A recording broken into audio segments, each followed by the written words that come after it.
지난해 12월 층간소음을 스토킹으로 보고 처벌할 수 있다는 대법원의 첫 판단이 나왔습니다. 선고 이유는 공포심을 주는 행위를 반복했다는 것이었습니다. JTBC가 200장 넘는 기록을 검토해 어떻게 판결이 내려졌는지 추적해봤습니다.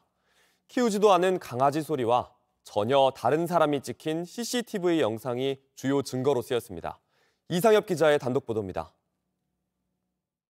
세입자들 스토킹한 거예요. 112 하루에 3번도 오고요. 층간소음이 스토킹이라고 할 수 있냐면서 저희 집 문 앞에 저한테 동의서 없이 CCTV를 달았어요. 그게 오히려 스토킹이잖아요. 자료 있지 않았어요? 아니 자료가 없어요. 있습니다. 그거 좀 주시면 안 돼요? 전화 좀 끊을게요. 네?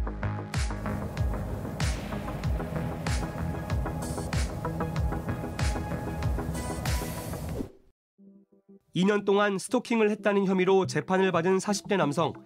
지난해 12월 14일 대법원에서 징역 8개월에 집행유예 2년을 확정받았습니다.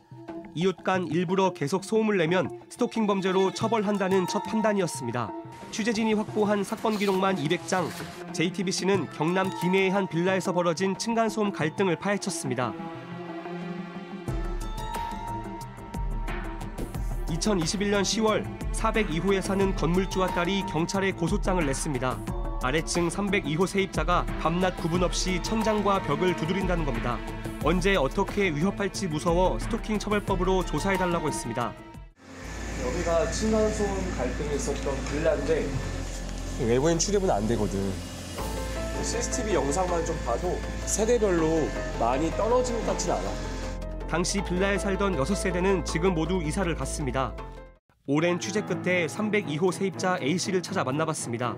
A씨는 오히려 자신이 다른 세입자들 때문에 잠을 못 잤다고 주장했습니다. 그분이 이사 오고 나서부터 이제 새벽에 쿵쿵쿵쿵 너무 시끄러운 거예요. 친구들 불러가지고 새벽 3, 4시까지 술 마시고 이렇게 고성방가하고. 반면 다른 세입자들 얘기는 전혀 다릅니다. A씨가 우퍼 스피커로 찬송가를 틀거나 망치로 벽을 두드린다고 했습니다. 이런 이유로 A씨를 경찰에 신고했습니다. 그로부터 며칠 뒤 A씨 집에 경찰이 왔습니다. 압수수색입니다. 두 분이 와서 집에 우퍼 스피커, 노트북하고 데스크탑 컴퓨터가 있었어요. 제가 찬송가 튼다고 했으니까 파일하고 재생 목록 안에 들어가서 막 다 뒤지더라고요. 집안에서 우퍼 스피커나 찬송가 파일은 전혀 발견되지 않았습니다. 그런데 며칠 뒤 A씨는 스토킹 처벌법 위반 혐의로 검찰에 넘겨졌습니다. 경찰이 넘긴 증거는 천장에 조금 파인 흔적뿐이었습니다. 또 다른 자료는 없을까? 경찰은 건물주에게서 USB 1개를 제출받았습니다. A씨가 강목 여러 개를 집 안으로 들고 오는 장면이 찍힌 사진이었습니다. 건물주는 A씨가 이 강목으로 천장을 치는 범행을 한 걸로 의심된다고 주장했습니다. 그런데 취재 결과 강목을 든 남성은 A씨가 아니었는데 그대로 증거자료에 포함됐습니다. 경찰은 건물주와 세대원 진술, 천장 흔적을 토대로 혐의가 인정된다고 봤습니다. 이렇게 사건은 검찰로 갔습니다. A씨의 범죄 일람표를 살펴봤습니다. 우퍼 스피커로 찬송가를 틀고 둔기로 벽을 치고 텔레비전 소리가 크게 들리고 문을 쾅쾅 닫고 강아지 짖는 소리가 반복해서 들린다고 적혔습니다. 다 더하면 86회입니다. 경찰 압수수색에서 확인이 안 된 우퍼 스피커나 찬송가 내용도 다 들어갔습니다. 심지어 A씨가 키우지 않는 강아지 짖는 소리까지 범죄에 포함됐습니다. 이제 건물주를 만나봐야겠습니다. 건물주는 A씨 때문에 많이 힘들었다고 했습니다. 침대에서 일어나가지고 휴대폰 떨어뜨려도 쾅쾅쾅 바로 치던 사람이 바로 밑에 집 사람들. 저녁 내내 잠 못 자고 사람들 다 들어오면 이제 그 시간대 이용해가지고 새벽까지 그렇게 치고 하는데.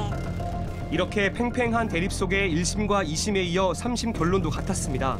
어떤 상황에서든 대법원의 확정 판결을 존중해야 하는 건 우리 사법 시스템의 원칙입니다. 그럼에도 A씨는 억울하다며 소리 전쟁은 진행형이라고 말합니다. 세상을 떠들썩하게 했던 사상첫 층간소음 스토킹이란 수식어로 많은 부분이 가려져 버렸던 겁니다. 1심 재판을 맡은 창원지방법원은 JTBC에 검찰의 공소사실 중 일부만 유죄로 판단했다며 피해 진술과 소음 일지, 천장 흔적 사진 등 증거를 종합했다고 알려왔습니다. 또 범죄 사실을 직접 증명하는 증거가 없더라도 다른 증거를 종합해 유무죄 판단을 할 수 있다고 덧붙였습니다. 기소를 맡은 창원지방검찰청은 증거와 법리에 따라 기소해 유죄 판결이 확정된 사안이라며 그 외에 다른 입장은 없다고 알려왔습니다. A씨는 재심이 가능할지 들여다보고 있습니다. JTBC 이상엽입니다.